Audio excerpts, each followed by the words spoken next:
finally getting around to getting out here doing a quick review video on this 23 KTM 350 XCF. Brand new bike for 23. Good looking bike, and I really like it. Power is real linear, smooth on the bottom, and this thing still screams on the top, pretty close to what a 450 does, which is going to be really nice for racing, because doing high mileage races, especially out here in the desert, you're pounding whoops, a lot of sand washes, a lot of choppy stuff, and the 450 is a lot to handle for a long time. That bottom end torque so hard, it's just arm pump city on that thing, at least for someone like me. I mean, I just race for fun. I'm an amateur, and not in as good a shape as I should be in, so it's 450 really wears on you. I'm sure there's a lot of people out there that are just like me, so I definitely, if you're looking at switching from a 450 to a 350, do it. You won't regret it. This thing's got a 6-speed transmission. It's a semi-close ratio, so it's not quite as low in the first gear as the XCWs, and it's not quite as high in the 6th gear as the XCW, but I'm pretty sure this thing ringed out will do in the ballpark of 90 miles an hour, which that's fast on the dirt. So new chassis, still has the air fork. There's been a lot of naysay about the air forks in the past, which I have an air fork bike. My gas is air forks. Valving, they haven't got the valving good in the past. They got it figured out now. This bike is got really good suspension. This air fork's really good. The valving's good. I wouldn't say it's as good as the KYB, but it's definitely it's good. I need to do a little work with it. I need to fine tune it, but other than that, I'm not disappointed at all. This thing soaks up stuff. It's more plush in the top of the stroke now compared to what the previous years had. They were kind of bad about being real harsh on the top, so going over a lot of little light choppy stuff, it was pretty harsh. You had to either drop your air pressure and adjust stuff, so now you don't. I'm actually on this one running the recommended air pressure, and I might go up a little bit just because of the amount of whoops I have to smash. So anyways, so far so good. I put a few little deals on it. Put the Fastways spark arrestor end cap, because spark arrestors are required out here. Put a Tusk disc guard, and put a Cherubis disc guard on the front, and then you can't really see it because it's muddy out here today, but I got the Tusk guard that has the linkage protector. Now, that being said, if you're not worried about linkage protection, the stock guard on the bottom is actually really good, and now they make an adapter to cover your linkage, so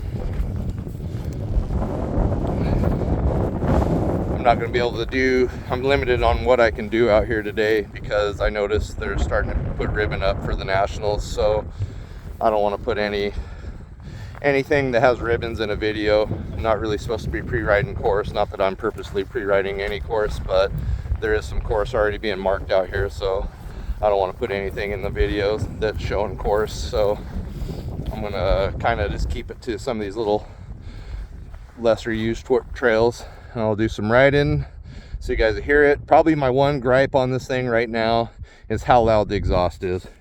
If you like loud exhaust, then you're gonna love this stock muffler, because this thing is obnoxiously loud. And I'm probably, once they get in stock, we'll probably get a FMF Q4 on it to quiet this thing down. It's obnoxious. I'm out of the stage of my life where I want loud, obnoxious exhaust, so I'm gonna go with the Q4. Keep quieter down, that way it ain't screaming in my ears. Already got, being a mechanic, my ears already ring as it is, so I don't need to add to it. Anyways, let's go do some riding. Alright, just for starters, this is awesome.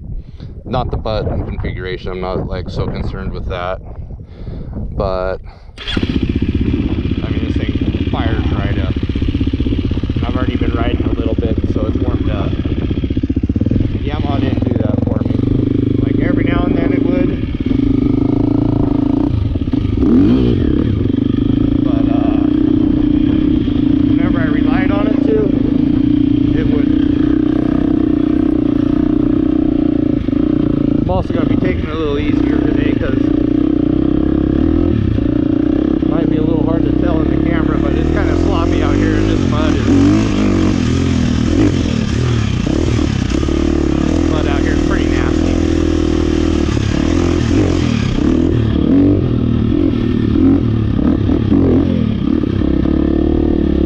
But I'll tell you what, if you were, at least with this year, I haven't had a whole lot of experience riding the previous model 350s. I've heard a lot of back and forth about them being just horrible about flaming out. And also just being a complete dog in the bottom end.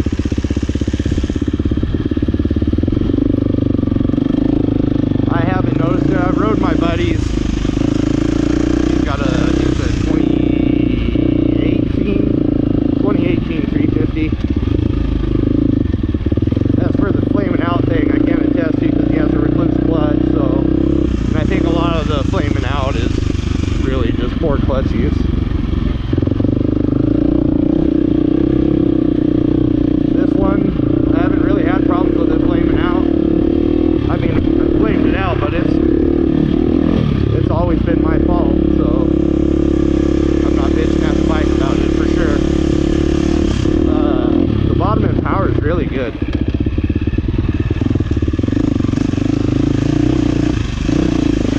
Oh boy, it's nice.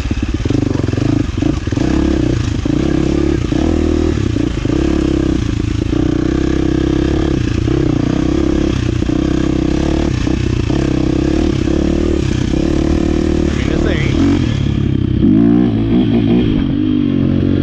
it's pretty good in the bottom end. Doesn't have a whole lot of lag or anything.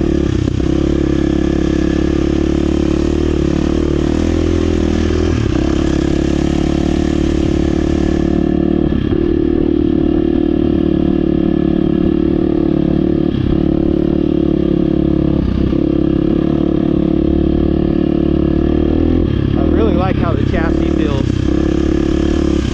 I've heard also a lot of people gripe about the chassis feeling on this bike, and that they like the previous. People saying they like the previous model better, and I don't agree. The previous model chassis was really, really loose. And as for someone that I've jumped around from Japanese manufacturers, and the thing I've noticed with the Japanese manufacturers, most of the bikes tend to feel like they ride the weight a little high,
this.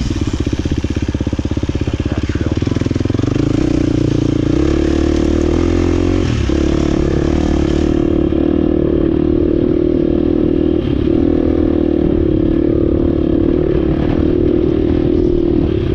Yeah, so between the two mats, it mellows it out. Where I noticed it, really, is in the sand. You don't have that hard snap that you kind of want. In the sand with the soft mat.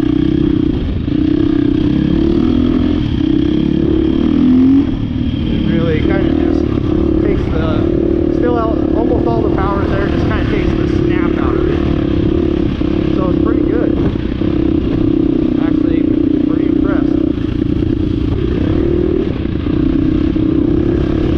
Single track out here.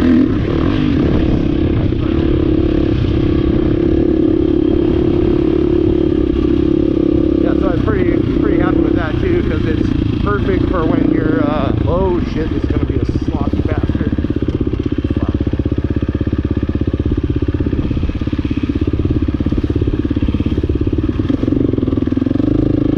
I hate this mud. It's not just the riding in it part that sucks, it's the washing your bike after you're done. Because this crap